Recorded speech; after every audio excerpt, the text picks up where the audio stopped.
സദാശിവസമാരംഭാം ശങ്കരാചാര്യമധ്യമാം അസ്മദാചാര്യപര്യന്താം വന്ദേ ഗുരുപരമ്പരാം. എല്ലാവർക്കും വിനീതമായ നമസ്കാരം. നാരായണീയത്തിലെ 87-ാം ദശകം പഠിക്കാം. 87-ാം ദശകത്തിലെ കുചേലവൃത്തം ആണ് വർണ്ണിക്കുന്നത്. കുചേലനാമ ഭവതഃ സതീർത്ഥ്യതാം ഗതഃ സാന്ദീപനിമന്ദിരേ ദ്വിജഃ ത്വദേകരാഗേണ ധനാദിനിസ്പൃഹോ ദിനാനി നിന്യേ പ്രശമീ ഗൃഹാശ്രമീ. കുചേലനാമ, കുചേലനെന്ന് നാമം, പേരുള്ളവൻ. നാമാനവും നമാനഃ. ഭവതഃ, ഭവാൻ എന്നുള്ളതിൻ്റെ സൃഷ്ടി. സതീർത്ഥ്യതാം ഗതഃ, സതീർത്ഥ്യൻ എന്ന് പറഞ്ഞാൽ കൂടെ പഠിക്കുന്ന ആളാണല്ലോ. സതീർത്ഥ്യതയെ ഗതൻ പ്രാപിച്ചവനായ സഹാവൻ സാന്ദീപനി മന്ദിരേ, സാന്ദീപനിയുടെ ആശ്രമത്തിലായിരുന്നു, ഗൃഹത്തിലായിരുന്നു. സപ്തമിയാണ്. ദ്വിജഃ, ബ്രാഹ്മണനാണ്.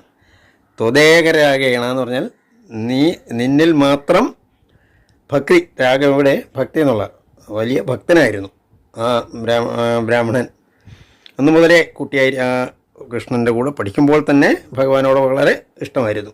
രാഗേണ, അതിനാൽ ധനാദി നിസ്പൃഹ, അതുകൊണ്ട് തന്നെ ധനത്തിലും വലിയ ആഡംബര ജീവിതത്തിലൊന്നും യാതൊരു ആഗ്രഹവുമില്ലായിരുന്നു. നിസ്പൃഹൻ, സ്പൃഹ എന്ന് പറഞ്ഞാൽ ആഗ്രഹമില്ലാത്തവനായിട്ട് ദിനാനി നിന്നെ, ദിനങ്ങൾ നയിച്ചു. പ്രശമി, ശാന്ത സ്വഭാവത്തോടു കൂടിയവൻ. ഗൃഹാശ്രമി, ഗൃഹസ്ഥനായി. അനേകം പുത്രന്മാരും ഒക്കെ ഉണ്ടായിരുന്നു എന്നർത്ഥം. അടുത്ത ചോദ്യം. സമാനശീലാപി തദീയവല്ലഭ തഥൈവ നോ ചിത്തജയം സമേയുഷി കദാചിദൂചേബത വൃത്തിലബ്ധയേ രമാപതി കിം ന സഖാ നിഷേവ്യതേ. സമാനശീല അപി, സമാനശീലയാണെങ്കിലും നർത്ഥം. അപി തദീയ വല്ലഭ, അവൻ്റെ പത്നി, വല്ലഭപത്നി. തഥൈവ, തഥായേവ, അപ്രകാരം തന്നെ. നോന്നുള്ളത് ആയിരുന്നില്ല. ചിത്തജയം സമേയുഷി, ചിത്തജയം എന്ന് പറഞ്ഞാൽ മനോജയത്തെ സമേയുഷി, പ്രാപിച്ചവൾ ആയിരുന്നില്ല. അത്ര തന്നെ കുചേലൻ്റെ കൂട്ട് ഭക്തി മാത്രം മതി എന്നുള്ള ഭാവം ഇല്ലായിരുന്നു എന്നർത്ഥം. കഥാചിത്, ഒരിക്കലും ഊചേ, കഥാചിത് ഊചേ, എന്നുള്ളത് ദായാവും. ഊചേ എന്ന് പറഞ്ഞാൽ പറഞ്ഞു. ബദ അവ്യയമാണ്. പോലും എന്നുള്ള അർത്ഥമുണ്ട് അവിടെ. തിലബ്ധയെ, നിത്യവൃത്തി ലഭിക്കുന്നതിന് വേണ്ടി. ചതുർത്ഥിയാണ്. രമാവതി, ആ രമയുടെ പതി, മഹാവിഷ്ണു ആയ ആ കൃഷ്ണൻ. കിം ന സഖാരമാവതി, സഖാവായ ആ രമാവതി, വലിയ സുഹൃത്താണല്ലോ ആ രമാവതി. കിം ന നിഷേവ്യതയെ, എന്നാൽ സേവിക്കുന്നില്ല, സേവിക്കപ്പെടുന്നില്ല. കിം, എന്തുകൊണ്ടാണ് ആശ്രയിക്കപ്പെടാത്തത്? അങ്ങ് അവിടെ വരെ ഒന്ന് പോയാൽ മതിയല്ലോ, നമുക്ക് നമ്മളുടെ കഷ്ടപ്പാട് മാറുമല്ലോ എന്ന് പറഞ്ഞു എന്നർത്ഥം. ഇരീരിതോയം പ്രിയയാ ക്ഷുധാർത്തയാ ജുഗുപ്സമാനോപിധനേ മദാവഹേ തദാ ത്വദാലോകന കൗതുകാത്യയൗ വഹൻ പടാന്തേ പൃഥുകാനുപായനം. ഇത് ഇപ്രകാരം. ഈരിത എന്ന് പറഞ്ഞാൽ പ്രേരിത എന്നർത്ഥമുണ്ട്. പ്രേരിപ്പിക്കപ്പെട്ടവനായ അയം ഇവൻ. പ്രിയയാൽ പ്രേരിപ്പിക്കപ്പെട്ടവൻ. ക്ഷുധാർത്തയ, ക്ഷുത്തെന്ന് പറഞ്ഞാൽ വിശപ്പ്, അതുകൊണ്ട് ആർത്തയാണ് കുട്ടികളും എല്ലാവരും. കുചേലന് മാത്രം ഭഗവാന്റെ ഭക്തി ഉള്ളതുകൊണ്ട് എപ്പോഴും ആ ഭക്തി കൊണ്ട് നിറഞ്ഞിരിക്കുകയാണ്. പക്ഷെ മറ്റുള്ളവരങ്ങനെയല്ലല്ലോ. അത് പറഞ്ഞപ്പോൾ ജുഗുപ്സമാനഹാപി, ജുഗുപ്സയുണ്ട്, ഒരു മടി, വല്ലാത്തൊരു മടിയുണ്ട്. ധനം ചോദിക്കണമല്ലോ അതിനെ. അഭി സമാനഹ അഭി എന്ന് പറഞ്ഞാൽ അങ്ങനെയാണെങ്കിലും ധനത്തിൽ ജുഗുപ്സമാൻ ആണ്. മടി ചോദിക്കാനൊക്കെ മടിയുണ്ടെങ്കിലും ധനം അങ്ങനെയുള്ളതാണ്, മദാവഹമാണ്. ധനം കിട്ടിയാലേ അഹങ്കാരം, മതം ഉണ്ടാക്കുന്നതാണ് ധനം. അതുകൊണ്ട് തന്നെ അത് വേണമെന്നില്ല എന്നുള്ളർത്ഥമാണ്. തഥാ, അപ്പോൾ. തുദാലോകന കൗതുകാൽ, പക്ഷേ പിന്നീട് ഉടനെ ഓർത്തു അങ്ങേ കാണാമല്ലോ, ഭഗവാനെ ഒന്ന് കാണുകയും ചെയ്യാം. ആലോകന കൗതുക ഹേതുവായിട്ട് യയൗ പോയി. അത് പോയപ്പോൾ പടാന്തേ, പടം എന്ന് പറഞ്ഞ വസ്ത്രത്തിനുള്ളിലെ വഹിക്കൂ, എന്താണ് ഉപായനമായിട്ട്, സൽക്കാരമായിട്ട് പൃഥുകാൻ, അവൽ കൂടി കൊണ്ടുപോയി എന്നർത്ഥം. പൃഥുകാൻ വഹൻ, അതിനെ വഹിച്ചുകൊണ്ടാണ് പോയത്. ഗതോയമാശ്ചര്യമയീം ഭവത്പുരീം ഗൃഹേഷു ശൈബ്യാഭവനം സമേയുവാൻ പ്രവിശ്യ വൈകുണ്ഠമിവാപനിർവൃതിം തവാതി സംഭാവനയാതു കിം പുനഃ. ഗതഃ അയം പോയവനായി ഇവൻ. ആശ്ചര്യമയ്യായ ഭവത്പുര്യം അങ്ങയുടെ പുരിയിലേക്കാണ്, അങ്ങയുടെ നഗരത്തിലേക്ക് വന്നു എന്നർത്ഥം. ഗൃഹേഷു അവിടെ 16,008 ഭഗവാന്റെ തന്നെ ഗൃഹങ്ങളുണ്ടല്ലോ. മറ്റ് പിന്നീട് പുത്രന്മാരുണ്ട്, അവരുണ്ട്, പുത്രന്മാരുടെ സന്താനങ്ങളുണ്ട്. അങ്ങനെ അവിടെ ആ വീടുകളിലെ എത്തിച്ചേർന്നത് ശൈബ്യ എന്ന പത്നിയുണ്ട്. ഈ 16,000 പേരല്ലാതെ തന്നെ 8 പത്നിമാരുടെ കാര്യം നേരത്തെ പറഞ്ഞല്ലോ. അതിൽ ശൈബ്യ എന്ന പത്നിയുടെ ഭവനത്തിലാണ് എത്തിയതെന്നാണ്. സമയജീവൻ എത്തിയവനായി പ്രവേശിച്ച് അവിടെ പ്രവേശിച്ചിട്ട് വൈകുണ്ഠം ഇവ, വൈകുണ്ഠത്തെ എന്നതുപോലെ, ആപ എന്ന് പറഞ്ഞാൽ നേടി പ്രാപിച്ചു, നിർവൃതിയും ആപ നിർവൃതിയെ പ്രാപിച്ചു.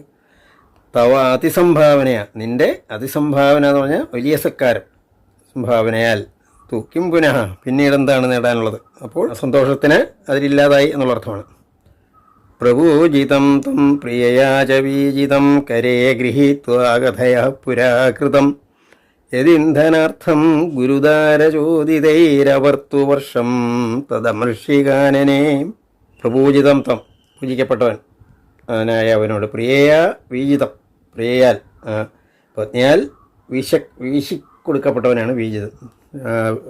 അങ്ങനെയുള്ള കരേ ഗൃഹീത്വ ആ കുചേലൻ്റെ കയ്യിൽ പിടിച്ചുകൊണ്ട് അകഥയ പറഞ്ഞു, പുരാകൃതം പണ്ട് ചെയ്ത ഏത് ഇന്ധനാർത്ഥം യാതൊന്നാണ് എത്ത്. ഇന്ധനാർത്ഥം എന്ന് പറഞ്ഞാൽ അത് കഥയുണ്ടല്ലോ. ഗുരുപത്നി പറഞ്ഞു വിറക് തീർന്നു പോയി എന്ന് പറഞ്ഞ് രണ്ടുപേരും കൂടെ കാട്ടിൽ പോയി. പക്ഷേ കാട്ടിൽ നിൽക്കുമ്പോൾ മഴ പെയ്ത് വലിയ പ്രളയമായി പോയി, തിരിച്ചു വരാൻ പറ്റിയില്ല. അന്ന് രാത്രിയിൽ ആ കാട്ടിലെ മരത്തേലൊക്കെ കയറിയിരുന്ന് ഉറങ്ങേണ്ടി വന്നു എന്ന കഥയുണ്ടല്ലോ. രാവിലെ ഗുരു പിന്നീടാണ് അറിയുന്നത് ഇത്. രാവിലെ ഗുരു ഓടി കാട്ടിൽ ചെന്നപ്പോൾ ഇവർ തിരിച്ചു വരുന്നു.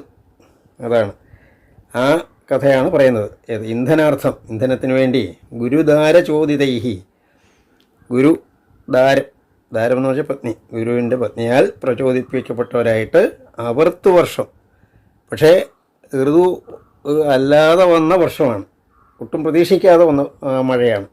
അതുകൊണ്ട് കാനനെ അമർഷി എന്നാണ്. ആ വനത്തിൽ വർഷം അമർഷി എന്നാണ്. ആ വർഷത്തെ സഹിക്കേണ്ടി വന്നല്ലോ. ആ കഥയാണ്, ആ കഥ പറഞ്ഞു എന്നർത്ഥം. ത്രപാജുഷോസ്മാത് പൃഥുകം ബലാദധ പ്രഗൃഹ്യ മുഷ്ടൗ സകൃതാശിതേ ത്വയാ കൃതം കൃതം നന്യുയതേതി സംഭ്രമാദ്രമാകിലോപേത്യ കരം രുരോധത്തെ. ത്രപാജുഷ, ത്രപ എന്ന് പറഞ്ഞാൽ ഒരു മടി, നാണം എന്നർത്ഥമാണ്. ജിഷ അതോടുകൂടിയവനായ അസ്മാത് ഇവനിൽ നിന്ന് പൃഥുകം അവലെ ബലാത്കാരമായിട്ട് പ്രഗൃഹ്യ പിടിച്ചു വാങ്ങിച്ചിട്ട് മുഷ്ടവും ഒരു കൈപ്പിടിയിൽ സകൃത് ഒരു തവണ ആശിതേ ത്വയാ ആശിതേ നിന്നാൽ അശിക്കപ്പെട്ടപ്പോൾ എന്നുള്ള അർത്ഥമാണ്. നീ അത് വായിലിട്ടു ഭക്ഷിച്ചു ഒരു കൈപ്പിടിയിൽ.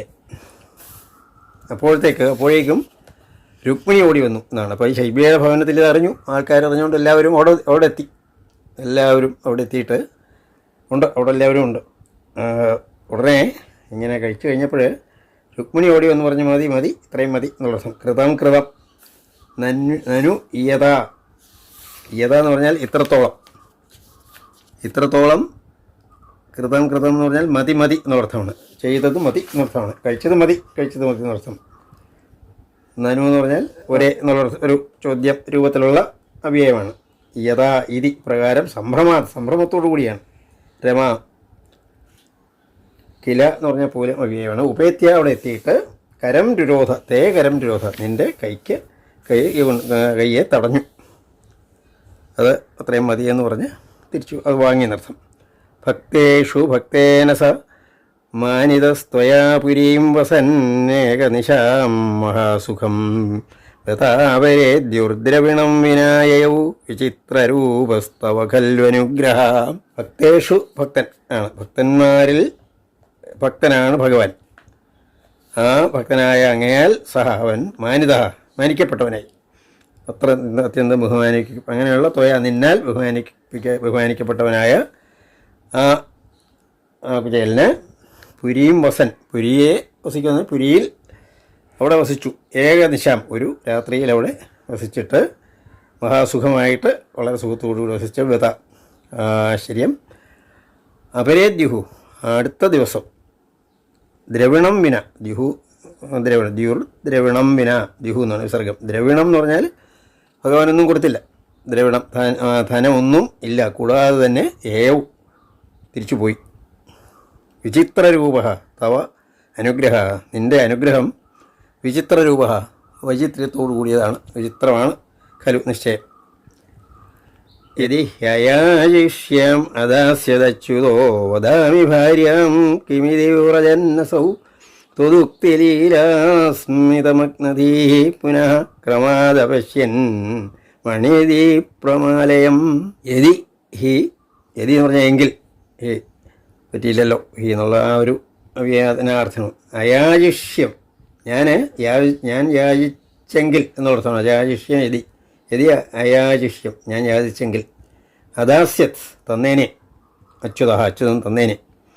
ഇനിയിപ്പം പത്നിയോട് എന്താ പറയുന്നത്? വദാമി ഭാര്യാം കിം, ഭാര്യയോട് കിം വദാമി, എന്തു പറയും? ഇതി ഇപ്രകാരം പോകുന്നവനായി. ഇപ്രകാരമാണ് നടക്കുമ്പോൾ ഇതിങ്ങനെ ഓർത്തുകൊണ്ടോ നടന്നു വ്രജൻ പോകുന്നവനായ അദ്ദേഹം. പക്ഷേ പെട്ടെന്ന് തന്നെ ആ ഭഗവാന്റെ വാക്കുകൾ, ഭഗവാന്റെ നോട്ടം, ഭഗവാന്റെ ഓരോ പ്രവൃത്തി, ഇതെല്ലാം മനസ്സിലിങ്ങനെ അപ്പം മറ്റൊന്നും ആലോചിക്കാനും പറ്റുന്നില്ല. ത്വദുക്തി ലീല സ്മിത, അങ്ങയുടെ ഉക്തി വാക്കുകൾ, ലീല പ്രവൃത്തികൾ, സ്മിതം പുഞ്ചിരി, അതിൽ മഗ്നധീഹി, അതിൽ മുഴുകിയ ബുദ്ധിയോടുകൂടിയവനായി. അതുമാത്രം മനസ്സിലിങ്ങനെ പിന്നെയും തെളിഞ്ഞു വരുന്നു. പുനഃ പിന്നീട് ക്രമാദവശ്യൻ, അങ്ങനെ വീട് എത്തിയപ്പോൾ വീടിൻ്റെ പടിക്ക് ചെന്നപ്പോൾ കണ്ടു. എന്താണ് ക്രമത്തിൽ അവശ്യത എന്നാണ്. സന്ധ്യ വരുമ്പോഴാണ് അവശ്യൻ മണിദീ പ്രമാലയം. തൻ്റെ വീടിൻ്റെ മുന്നിൽ ചെന്നപ്പോൾ അവിടെ വീട് കാണുന്നില്ല, അവിടെ ഒരു രത്നം കൊട്ടാരം, ഒരാലയം ആണ് അവിടെ കാണുന്നത്. കിം മാർഗവിഭ്രംശൈതി ഭ്രമൻ ക്ഷണം ഗൃഹം പ്രവിഷ്ട സ ദദർശവല്ലഭം സഖീപരീതാം മണിഹേമഭൂഷിതാം ബുബോധ തുത്കരുണാം മഹദ്ഭുതം. കിം മാർഗവിഭ്രംശം എന്ന് പറഞ്ഞാൽ വഴി തെറ്റിയത്. കിം ആണോ ഇത് ഇപ്രകാരം ഭ്രമൻ ഭ്രമിക്കുന്നവനായിട്ട്, ക്ഷണം അല്പനേരം ഇങ്ങനെ ഭ്രമിക്കുന്നവനായിട്ട്, എന്തായാലും വീടിൻ്റെ സ്ഥാനമല്ലേ, അങ്ങോട്ട് പോകാം. ഗൃഹം പ്രവിഷ്ട, ആ വീട്ടിലേക്ക് കയറിയപ്പോൾ സഹ ദദർശ, അവൻ കണ്ടു വല്ലഭാം, തൻ്റെ പത്നി അവിടെ നിൽക്കുന്നു. എങ്ങനെയാണ്? സഖീപരീതാം, പത്നി മാത്രമല്ല വളരെ പരിചാരകർ ചുറ്റുമുണ്ട്. മണിഹേമഭൂഷിതം, ഈ പത്നി എങ്ങനെയാണ്? രത്നവും സ്വർണവും കൊണ്ട് ഭൂഷിതയാണ്, അലങ്കരിക്കപ്പെട്ടവളായിട്ടാണ് അവിടെ നിൽക്കുന്നത്. ബുബോധ, നേരത്തെ തന്നെ പറഞ്ഞു രത്നം കൊണ്ടുള്ള വലിയ കൊട്ടാരമാണെന്ന് പറഞ്ഞല്ലോ. ബുബോധം മനസ്സിലായി. ത്വത്കരുണാം, അങ്ങയുടെ കരുണയെ മനസ്സിലാക്കി. മഹാത്ഭുതാം കരുണാം, മഹാത്ഭുതമായ ആ കരുണയെ അതിനെ മനസ്സിലാക്കി എന്നർത്ഥം. സരത്നശായാസു വസന്നവി സ്വയം സമുന്നമദ്ഭക്തിഭരോമൃതം യയൗ ത്വമേവമപൂരിത ഭക്തവഞ്ചിതോ പരുത്പുരാധീശ ഹരസ്വമേ ഗദാൻ. സഹ അവൻ രത്നശാലാസു, ഇങ്ങനെയുള്ള രത്ന കൊട്ടാരത്തിൽ, ശാലകളിൽ അനേകം മുറികളുമൊക്കെ കാണുമല്ലോ. വസൻ അവി, വസിക്കുന്നവനാണെങ്കിലും താൻ സ്വയം സമുന്നമത് ഭക്തിഭരഹ, ആ ഭക്തി ഉന്നമത്ത് എന്ന് പറഞ്ഞാൽ കൂടിക്കൂടിയതെന്ന് ഭക്തിഭാരത്തോടു കൂടിയവനായിട്ട് അമൃതം യയു, അങ്ങനെ മുക്തി നേടി എന്നർത്ഥമാണ്. യയു എന്ന് പറഞ്ഞാൽ പ്രാപിച്ചു, അമൃതം മുക്തിയെ. ത്വം ഏവം, നീ ഏവം എന്ന് പറഞ്ഞാൽ ഇപ്രകാരം ആപൂരിത ഭക്തവാഞ്ചിതനാണല്ലോ, ഭക്തന്മാരുടെ ആഗ്രഹത്തെയൊക്കെ ഇല്ലാതാക്കുന്നവനായ അങ്ങ് എൻ്റെയും ആഗ്രഹം നൽകണമെന്നാണ് പറയുന്നത്. മരുൽപുരാധീശ, അല്ലയോ ഗുരുവായൂരപ്പ, ഹരസ്വ മേ ഗദാൻ, എൻ്റെ ഈ രോഗത്തെയും ഇല്ലാതാക്കിയാലും. ഭട്ടതിരി പറയുന്നതാണ്. മരുൽപുരാധീശ മേ ഗദാൻ ഹരസ്വ, എൻ്റെ രോഗങ്ങളെയെല്ലാം ഇല്ലാതാക്കിയാലും. സർവത്ര ഗോവിന്ദനാമ സങ്കീർത്തനം. ഗോവിന്ദ ഗോവിന്ദ.